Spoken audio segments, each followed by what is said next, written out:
Matius pasal 28 mencatat kesaksian tentang kebangkitan Tuhan Yesus. Mari kita baca sebentar ya. Saat itu hari Sabat sudah berlalu. Sudah hari ketiga. Pagi-pagi sekali.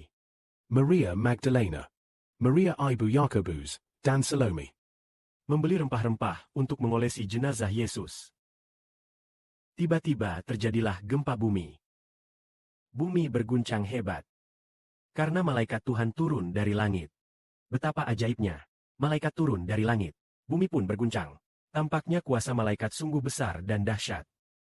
Lalu batu besar di depan kubur digulingkan. sehingga bumi bergencang. Batu besar itu pun berguling. Malaikat itu duduk di atas batu tersebut. Wajah malaikat itu bersinar seperti kilat. Pakaiannya putih bersih seperti salju. Penjaga kubur ketakutan sampai gemetar. Menjadi seperti orang mati. Saat matahari baru saja terbit, para perempuan tiba di kubur. Mereka mendapati batu penutup kubur sudah tergiling. Mereka masuk ke dalam kubur, namun tidak menemukan jenazah Yesus. Saat mereka sedang bingung memikirkan hal ini, tiba-tiba dua orang berdiri di samping mereka. berpakaian bercahaya terang. Para perempuan sangat takut hingga menundukkan wajah ke tanah. Kedua orang itu berkata kepada mereka, Jangan takut. "Kamu mencari Yesus orang Nazaret yang disalibkan. Ia telah bangkit. Ingatlah apa yang dikatakannya kepadamu saat ia masih di Galilea. Anak manusia harus diserahkan ke tangan orang berdosa. Disalibkan dia tiang salib. Dan pada hari ketiga akan bangkit." Lihatlah tempat ia diberikan. Pergilah beritahukan murid-muridnya dan Petrus bahwa ia akan mendahului kalian ke Galilea. Di sana kalian akan bertemu dengannya. Seperti yang pernah ia katakan sebelumnya. Saat itulah mereka teringat akan perkataan Yesus. Inilah yang terjadi setelah Kristus bangkit. Para perempuan pertama kali melihat malaikat. Mereka mendapati jenazah Tuhan Yesus sudah tidak ada.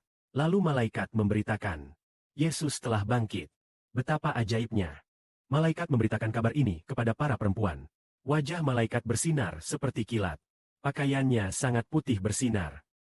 Kita ingat saat kelahiran Kristus.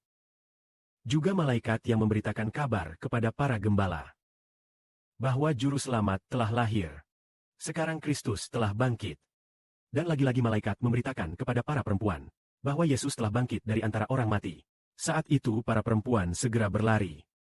Mengingat kembali perkataan Tuhan Yesus bahwa ia akan bangkit pada hari ketiga.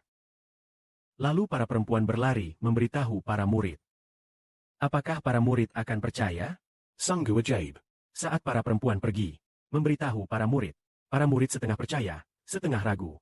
Namun pada saat yang sama, para penjaga kubur Yesus, mereka melihat malaikat, lalu ketakutan sampai pingsan. Setelah sadar kembali, Mereka menceritakan kejadian ini kepada imam-imam kepala dan orang-orang Farisi. maka imam-imam kepala dan orang-orang Farisi, setelah mendengar kabar kebangkitan Yesus, tidak percaya, lalu menyuap prajurit dengan uang. Menyuruh para prajurit tutup mulut. Jangan sampai mereka mengatakan Yesus bangkit, melainkan harus menyebarkan kebohongan, bahwa mereka tertidur di malam hari. Saat sedang tidur, murid-murid Yesus datang mencuri jenazahnya. Cerita palsu ini tentang pencurian jenazah Yesus tersebar di kalangan orang Yahudi. Hingga hari ini, orang-orang Yahudi, terutama di Timur Tengah, kebanyakan tidak percaya Yesus. Lebih memilih hukum Musa dari perjanjian lama. Meskipun mereka terus-menerus membaca perintah-perintah tentang pekerjaan ini, ramalan-ramalan ini, Namun mereka terus menantikan dia yang akan datang. Kristus yang mereka rindukan dalam hati mereka, tetapi tidak kunjung datang. Mereka terus menantikan Mesias dari nubuatan Alkitab. Sampai hari ini pun belum juga datang. Mereka menganggap Yesus bukanlah Kristus itu, melainkan mungkin masih ada orang lain di masa depan yang baru benar-benar sesuai dengan keinginan hati mereka sebagai Kristus. Karena itulah, Injil Yesus Kristus meskipun telah diberitakan, namun hanya sedikit orang Yahudi yang percaya. Lalu Injil itu disampaikan kepada bangsa-bangsa non-Yahudi, bangsa kafir. Berpikir tentang bangsa kafir seperti Tiongkok, dan negara-negara kafir lainnya justru percaya. Maka kita menyadari bahwa kita telah percaya kepada Tuhan Yesus. Menerima kehidupan yang baru lahir, kelahiran kembali. Menerima kehidupan yang lahir dari Roh Kudus. Namun bagaimana dengan orang-orang Yahudi di Timur Tengah saat ini? Mungkin mereka semua bahkan belum tahu bahwa ada kehidupan kelahiran kembali semacam ini. Hal ini disebabkan karena mereka menolak Yesus. Tetapi kita justru meneladani teladan Paulus yang berkata, meninggalkan segala sesuatu, supaya memperoleh Yesus.